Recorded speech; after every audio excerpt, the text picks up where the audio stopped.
What up, dude bros? I'm Frank. This is a review of the Nerf Modulus Regulator, a select fire, magazine-fed blaster in the Modulus series. Semi-auto, 3-round burst, full auto, why not all of them? Select fire for the win.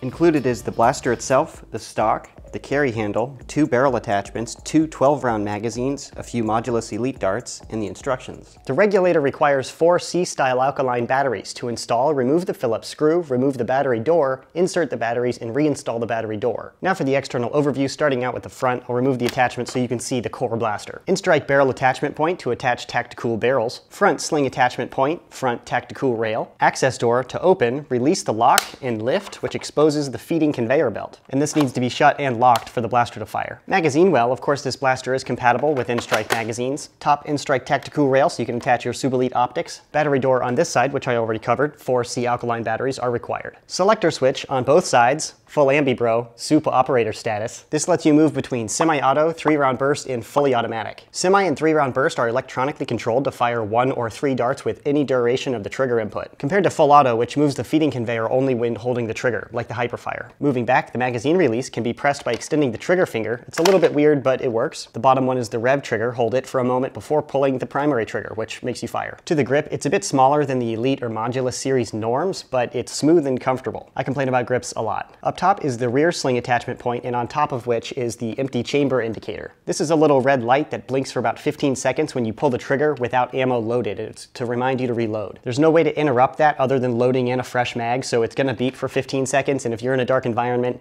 take note of that because it's like a giant beacon for your location. That'll make more sense in the firing demo. Then all the way back is the stock attachment point to attach in-strike stocks. That's the overview of the blaster. Now to the included attachments with the regulator, starting with the storage stock. It attaches like any other stock, but it holds a magazine in the back, which is pretty cool. And in the top, it also stores the carry handle attachment up front. Slide right on in there. Storing it in there is a little bit weird, but it is nice if you don't really want to use it, but you want to keep all the regulator stuff together, maybe for storage. Hence, storage stock. I see what you did there, Hasbro.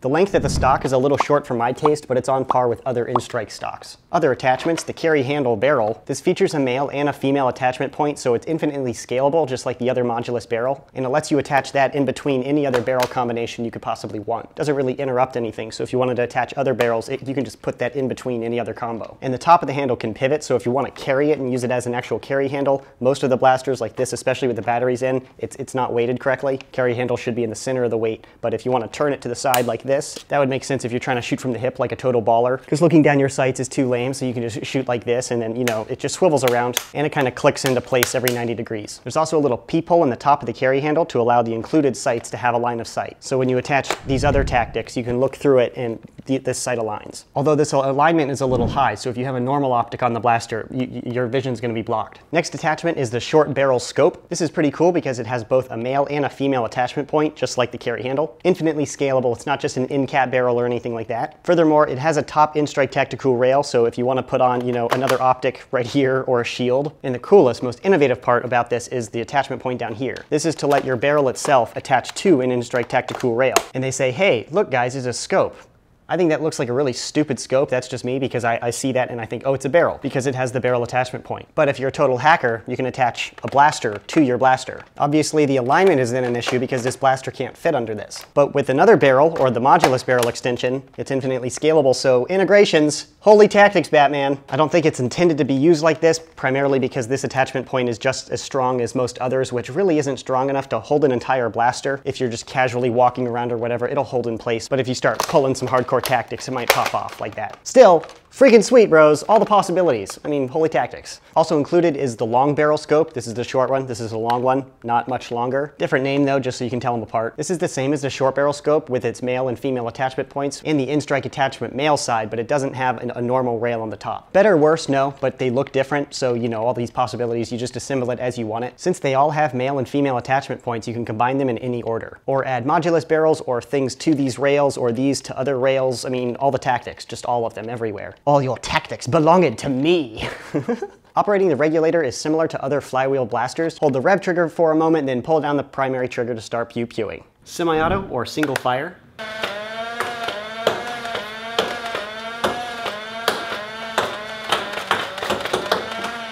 look, I'm out of ammo. I couldn't tell by the lack of darts coming out of my barrel. There's a blinking red light that tells me. Barrel off in a little quicker semi.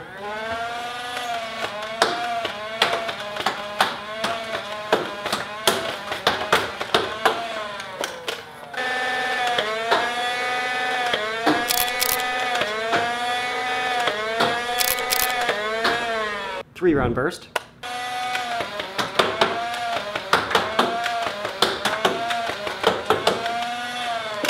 Operator 3-round burst.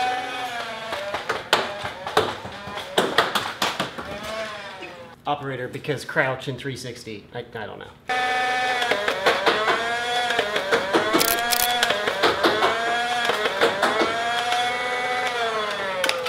Now some full auto.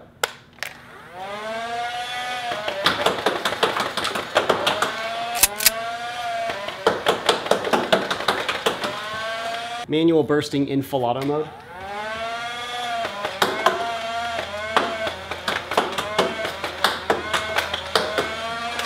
Firing the regulator is really fun. Select fire is tactical as brah. However, I experienced odd changes in rate of fire as if the conveyor feeding system wasn't consistently gripping darts. Upon inspection, I noticed the conveyor belt slipped off its tracks a few times. I'm not sure if I have a lemon or if this is a design or production issue, but it's worth noting. For performance, the firing velocity is on par with the Elite Par. On my chronograph, I measured an average of about 71 feet per second. The trigger response time is as expected from an electronic feeding mechanism like this. As I mentioned, the semi and burst modes are electronically controlled, so they will complete their cycles with any amount of trigger input, other than 0. Of course. There appears to be a sensor in front of the flywheel mech that detects if a dart has been fired, which makes this system possible. Otherwise, a slight misfeed or a slightly slow shot might mess up the system if it's just timed. The full auto mode simply spins the feeding conveyor when you have pressure on the trigger, meaning if you just hardly press it, the conveyor can move without actually firing. Overall, the select fire system is really cool and lets the users use semi or burst mode most of the time, but switch into full auto for special occasions. Sometimes you just gotta go beast mode, brah.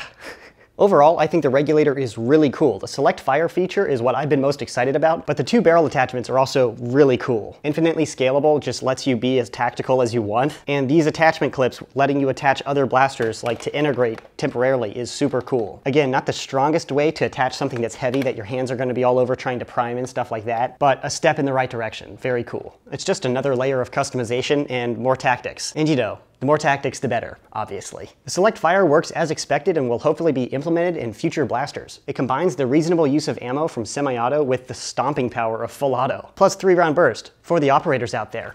Every day I operate. The base blaster shell itself, though, really isn't to my taste. The ergonomics and layout are just irregular and kind of weird. The magazine release isn't especially comfortable, and I really just don't like anything being in the trigger guard other than the trigger. This is firearms training stuff, so it's not really rational for Nerf, but it's still just, it makes me uncomfortable. And this magwell is in kind of a weird location in relation to the grip. I found myself trying to do a speed reload shoving the magazine where the magwell should be, logically, but it's not there. The selector switch is also ambi, which is operator as BT dubs, but its location also feels just out of place and kind of quirky. Normally the selector switch or safety is used with your thumb, but as you can see, I have giant hands and I can't reach that. It's easiest to use your trigger finger and kind of stick it out and do it like this. Is it a big deal? No, but it's not ideal. And the grip is a little smaller than the Nerf norm and feels a bit cramped and just kind of nyeh. I can handle the grip itself, but the handguard then kind of makes you feel more cramped, and having the mag release in there makes you feel more cramped. It's just kind of nyeh, nyeh, nyeh, and I feel all cramped. Now I feel like a troll under the bridge going, yeah, whine about little things. This isn't a big deal to many Nerfers, but it's not a Coop review unless I about the grip not being comfortable for a 6'3", 25-year-old man. Well, yeah, whine about little things. But overall, I'm happy with the regulator, and it's a great step in the right direction for the Nerf tech. I'm super excited to see the select fire implemented in future blasters, and also to see what kind of crazy attachments and attachment combos Nerfers come up with. Infinitely scalable barrels along with the Modulus barrel, which has the same features, and these things, I'm excited to see what people do with these. The question of is it worth it because it is on the pricier side comes down to if you want these particular accessories and your tolerance for the kind of quirky layout of the blaster and ergonomics, which I've already whined about. The select fire, by its very nature, will fit absolutely anybody, unless you're a Springer peasant. If that's the case, you can get the f out of here right now. Just kidding, just kidding. No, I'm not. Get the f out. Why are you get the f out? I'm joking, I'm joking. No, I'm not. No, I'm not. No, I'm really not. Yes, I am. Shut up. Don't tell me what to do. Oh, internal conflict. Price is a little higher than others, but it's likely due to all of the included attachments and having 2 magazines. So again, it's if you want the attachments and stuff, but Select Fire's freaking sick, so totes worth it to any operators out there just for the 3-round burst. The regulator is due to hit the shelves in fall of 2017, but they're outright meow up in Canada for whatever reason. Hasbro, what? The ToysRUs.ca website has them on their website, but they won't ship to the United States. I bought mine on eBay though, so you might check out that, and I'll put a link in the description box when they hit the shelves or when I'm able to find a link for the Americans. And the Aussies, you might have to wait a year or so, or whatever the normal delay is for you guys. It's a long walk to Australia from the US. Feel bad for that postman trying to swim with a regulator on his back. I'm just kidding. But hopefully I provided everything you need to know whether or not you'd like to purchase a regulator. That concludes the review. Thanks so much for watching, and as always, bros, stay tactical.